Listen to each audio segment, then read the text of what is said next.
श्री भागवत भगवान की है आरती, पापियों को पाप से है तारती। हरे कृष्णा। आप सभी भक्तों को श्रीमद् भागवतम की सत्र में हार्दिक अभिनंदन और सुस्वागतम। आज का हमारा विषय है विदुर का मैत्रेय के पास जाना। विदुर जो परिभ्रमण कर रहे थे और बीच रास्ते में उसको उद्धव के साथ भेंट हुआ। तो उद्धव के साथ भेंट होने के बाद उद्धव अभी जितना कुछ इंस्ट्रक्शन देना था अपने लिमिट के अनुसार वो उसको निर्देश देंगे। उसके बाद वो मैत्रेय ऋषि के पास विदुर को भेज देंगे।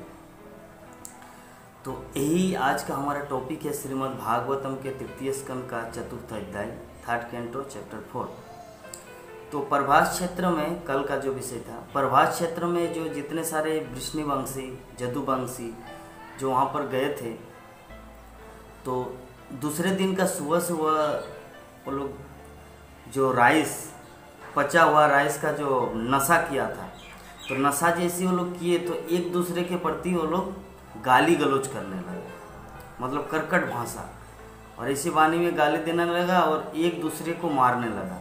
और एक दूसरे को मारते मारते वो सभी को विनाश प्राप्त हुआ। तो इस प्रकार जदुवंश का विनाश हुआ। तो भगवान श्री कृष्ण ये सब भविष्य की भावी सर्वनाश के बारे में जान गए। इसीलिए उन्होंने क्या किया, वो सरस्वती नदी के तट पर जाकर एक वृक्ष के नीचे बैठ गया, बरगद का वृक्ष, और उस वृक्ष के नीचे बैठ के वो सोचने लगा। भगवान सोच रहे हैं इसे क्या होगा।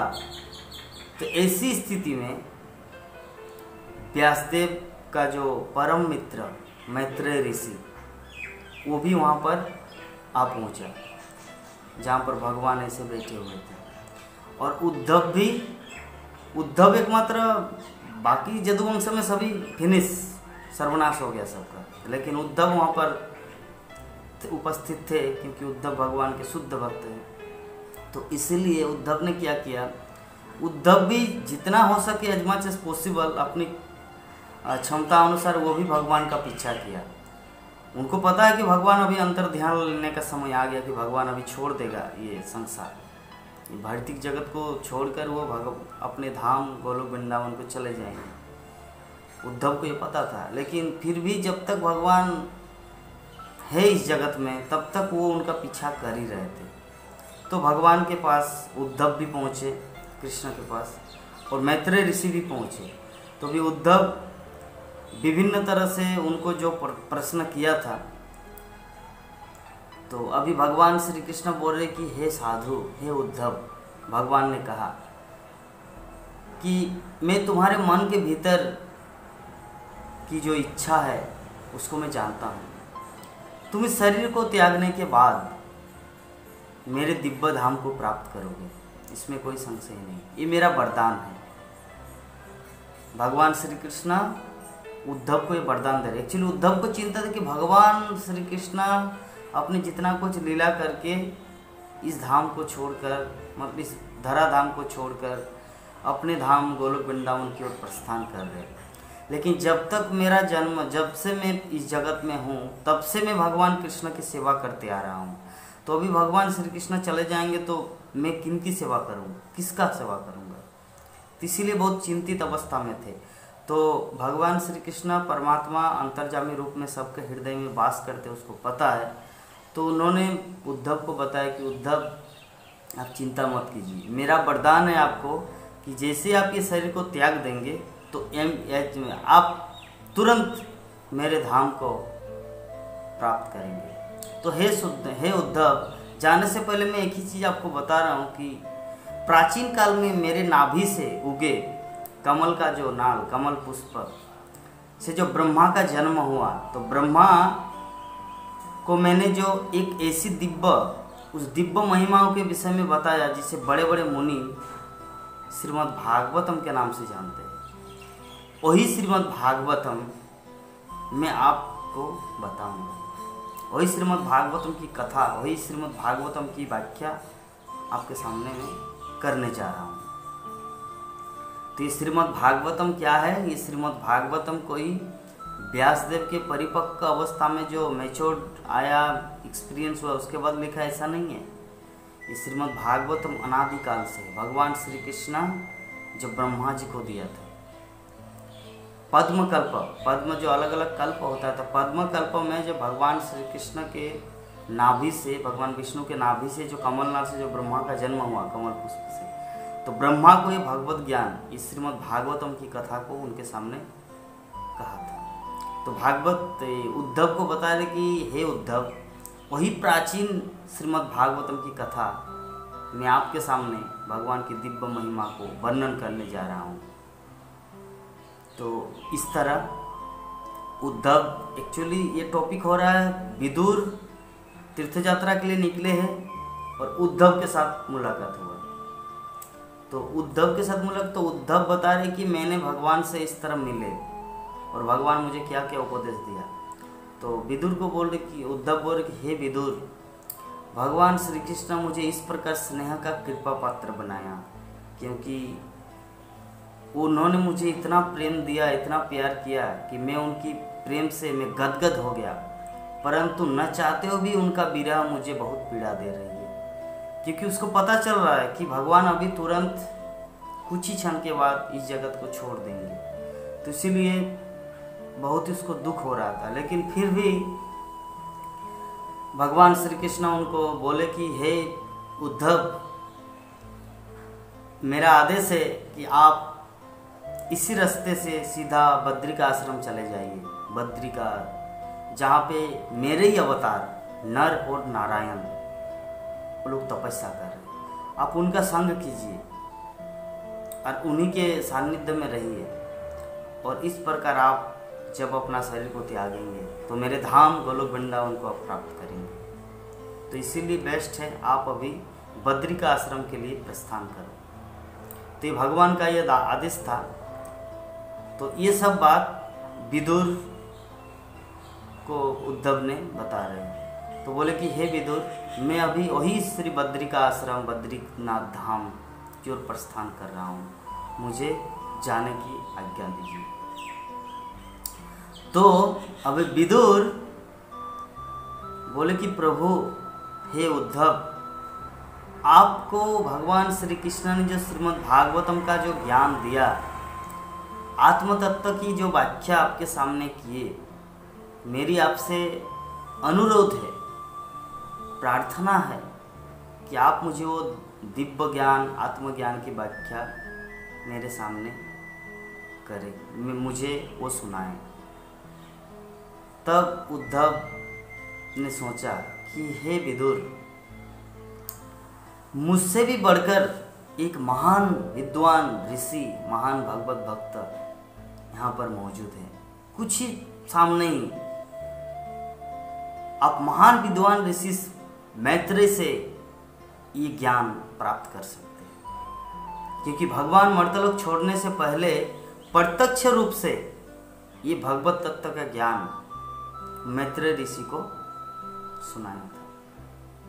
यद्यपि देखिए, ये यही है वैष्णव क्वालिटी, यही है वैष्णव एटिकेट। उद्धव और मैत्रेय दोनों ही सामने था, एक साथ बैठे थे और भगवान श्री कृष्ण ने समस्त भागवत तत्व का ज्ञान बताया। लेकिन उद्धव क्या बोल रहे कि मर्तलोक छोड़ने से पहले भगवान श्री कृष्ण ने मैत्रेय ऋषि को ये दिव्य ज्ञान सुनाया था, इसीलिए बेहतर ये होगा कि आप उनसे ये दिव्य ज्ञान प्राप्त कीजिए। तो उद्धव अगर चाहते तो उनको ज्ञान सुना सकते थे, वो दिव्य ज्ञान उनको बता सकते थे, लेकिन वो बताया नहीं। क्यों? क्योंकि मैत्रेय ऋषि उससे उम्र में भी बड़े हैं और ऋषि हैं, इसीलिए उद्धव भगवान का पार्षद होने के बावजूद भी अपना वैष्णव एटिकेट पालन किया। जैसे विदुर ने प्रश्न किया कि मुझे आप भगवान तत्व, भगवत तत्व, भागवत की कथा को सुनाइए, वो तुरंत नहीं रेडी हुआ, बल्कि वो मैत्रेय ऋषि के पास भेजा। यही है वैष्णव क्वालिटी।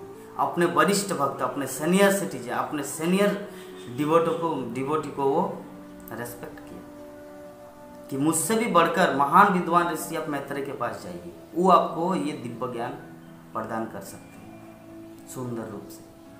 तो यद्यपि भगवान एक दृष्टि से देखा जाए तो उद्धव मैत्रेय ऋषि से भी बढ़कर है। क्यों? क्योंकि भगवान का नित्य पार्षद है। लेकिन फिर भी क्योंकि सीनियर विभिन्न तरीके से होता है, कोई एज में सीनियर होता है, उम्र में, तो कोई ज्ञान में सीनियर होता है, तो कोई पद में सीनियर होता है। तो इस तरह अलग अलग सीनियर का विभिन्न महिमा है। पद में सीनियर है उद्धव, क्यों? क्योंकि वो भगवान का नित्य पार्षद है। और ज्ञान में तो सीनियर होगा ही, क्योंकि ज्ञान मतलब क्या, वो भगवान के साथ पूरा जीवन भर साथ में था। मैत्रेय ऋषि किसी भक्त के मुख से सुने हैं भगवान की लीला कथाएं, लेकिन उद्धव तो साथ में साथ भगवान के पास था। खैर, ये कंपेयर नहीं किया जा सकता कौन बड़ा भक्त है कौन छोटा भक्त है, लेकिन अल्टीमेटली एक दृष्टिकोण से देखा जाए तो उद्धव कितना महान है, लेकिन फिर भी वो अपने आप को छोटा महसूस किया कि आप मैत्रेय ऋषि के पास जाइए, वो आपको संपूर्ण श्रीमद् भागवत की कथा को सुनाएंगे। तो यही होता है वैष्णव की महिमा, वैष्णव की क्वालिटी।